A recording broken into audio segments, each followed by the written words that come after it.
The beneficial components of the Mediterranean diet and the Leon Heart Study diets appear to be the antioxidant-rich foods, including the vegetables, fruits, and their derivatives.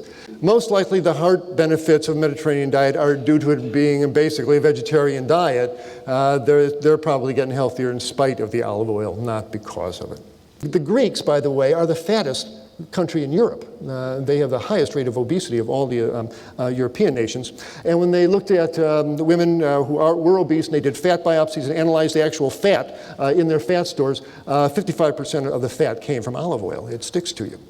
If you are overweight or your friend's overweight and they're trying to lose weight and they are eating olive oil, they are kidding themselves. It's going to keep you stuck. It is liquid fat. You eat a meal filled with fats and oils, and this lovely clear blood turns into a substance that looks like this. This is fat in the bloodstream. This is lipemia. And every time you eat a fatty meal, a wave of fat goes through your bloodstream. It's not good to make your blood fatty with any oil. Olive oil and all these refined oils, they're not friendly to your arteries. They make your arteries stiff. After consuming olive oil, blood flow decreased 31% for up to 6 hours.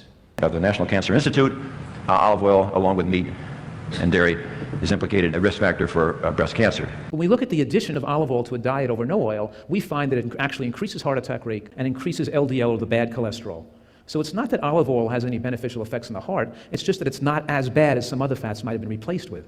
If you take something like extra virgin olive oil, cold pressed to the nth degree, the coldest that it can possibly be, that is how they extract the oil. But when they refine the oil and when they take it through successive processing, it is generally done with heat in the range of 250 to 500 degrees. The extra virgin cold pressed olive oil that you're buying has been heated exceptionally high.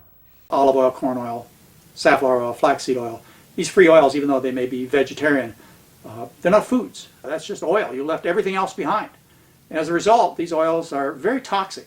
They cause obesity, they promote cancer, many of them promote heart disease.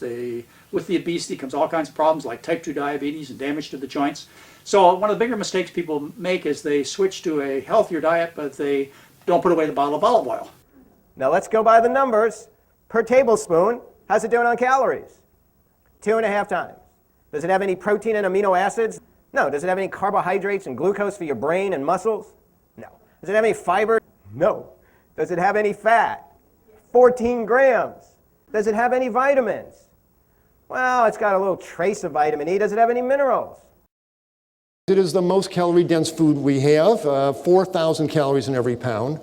We're trying to get a 4-to-1 ratio of omega-6 to omega-3. Olive oil ratio is 14-to-1 omega-6 versus omega-3. And we're trying to lower saturated fat. They want no more than 7% saturated fat in our diet. Olive oil is 14% saturated fat. So don't see olive oil as a health food. You can certainly stir-fry your vegetables in seasoned vegetable broth. It works just as well with a non-stick pan. No reason that you have to use olive oil. In fact, you don't want to use olive oil. It breaks down in the skillet. Never heat olive oil if you are going to be using it. Well, what about salad dressings? Well, you can certainly make salad dressing without oil. We do it at our clinic 3 times a day. You just take a blender, put some fresh vegetables in it, maybe half an apple, maybe put an orange slice, and hit the button, and turns into salad dressing. Want a little fat in there, throw in a piece of avocado or a couple of walnuts. It's easy to make salad dressings without olive oil. You don't need the stuff. Eat whole natural fats, once again, avocados, olives, nuts, seeds, and so forth.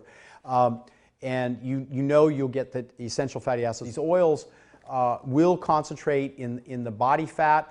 So what's the take home of all of this? Where do we go with all this? Salt, sugar, and oils. Outside of a little bit in whole foods that nature naturally put there, these are not health foods. And they are too easy to use too much of. There's salt in the restaurant and packaged foods. We eat sugar as a food. We're pouring oil over our foods. And the result is the hospitals are filled with people with strokes, heart attacks, colon cancers, etc. So for that reason, more and more nutritionally oriented physicians, dietitians, etc. are saying, you know, Americans and people eating a Western diet have clearly shown that moderation does not work. They cannot do it. A little bit turns into a lot. And so for that reason, the policy that a lot of us are coming to is, you know, when it comes to added salt, added sugar, added oils, none is probably the best. Just don't use the stuff.